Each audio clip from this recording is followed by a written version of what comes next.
Donc là en fait on est sur SolidWorks. Et ça suit un petit peu la vidéo de la présentation du TIPE, dans laquelle j'avais parlé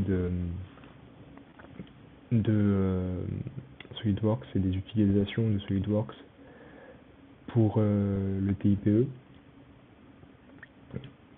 C'est un outil assez puissant et qui offre la disponibilité de faire pas mal de choses.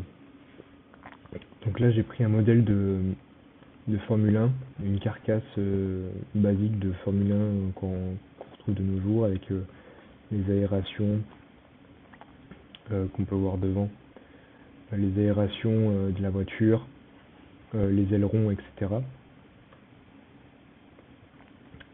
Voilà, comme ceci. Et donc on va essayer de voir un peu tout ce qui est possible de faire. Alors je suis pas spécialiste sur SolidWorks, mais juste pour montrer à quel point cet outil est puissant. Déjà quand on lance le calcul, on peut définir des objectifs. Là j'ai pris par exemple la température totale, la vitesse selon Y et puis le nombre de Mach. Et donc ces objectifs là, une fois le calcul fait, on peut les afficher. Donc ici par exemple on a le nombre de Mach.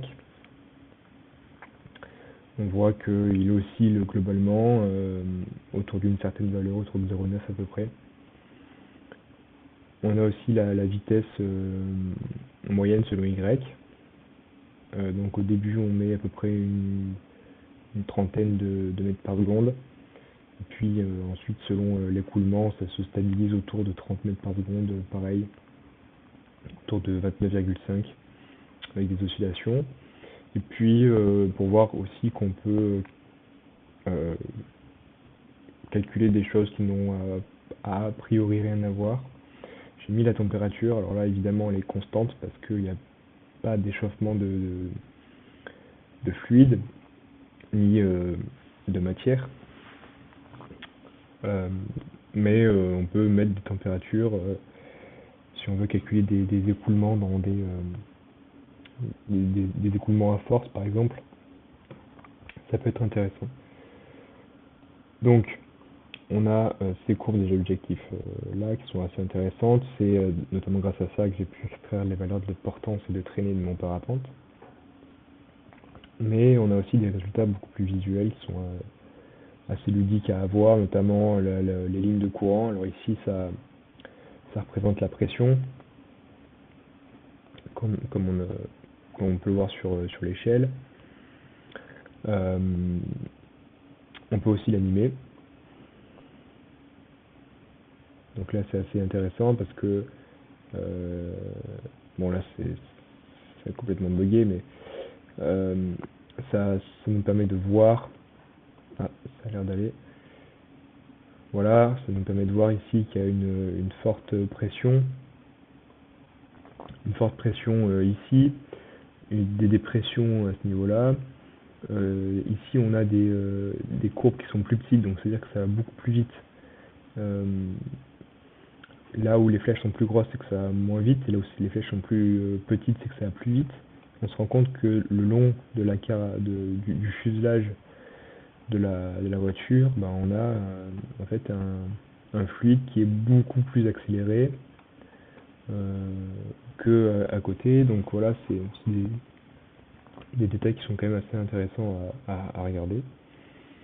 On peut aussi rajouter dessus un plan de visualisation. Donc on va cacher les lignes de courant pour éviter que tout se superpose.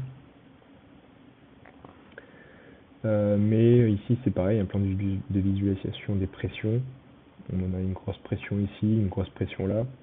C'est normal parce que le fluide, là il y a des lames. Là il y a des lames, donc le fluide passe à travers les lames, vient taper ici. Là tape contre le capot et contre les lames. Là il y a des dépressions et après des isobars un peu voilà, répartis de manière certainement réfléchie autour de la voiture, mais je ne saurais pas expliquer pourquoi. Et voilà, en fait, c'est assez intéressant. Alors, il y a plein d'autres outils, notamment des maillages adaptés, des paramètres ponctuels. On peut paramétrer aussi des volumes de calcul, etc. Euh, et on peut faire de l'écoulement interne. Alors là, c'est de l'écoulement externe, directement sur la carlingue de la voiture. Mais on peut tout à fait mettre de l'écoulement interne dans un tuyau, dans une pompe, dans une turbine, tout ça. Donc c'est faisable sous SolidWorks. C'est d'ailleurs extrêmement bien fait. Euh, je crois que j'ai mis des reels avec des écoulements internes dans des tuyaux et ça te permet de calculer les forces exercées sur le tuyau, de calculer les pressions dans le tuyau, de calculer les vitesses de fluide, les débits de fluide, etc. Donc c'est très très très très très complet. Voilà.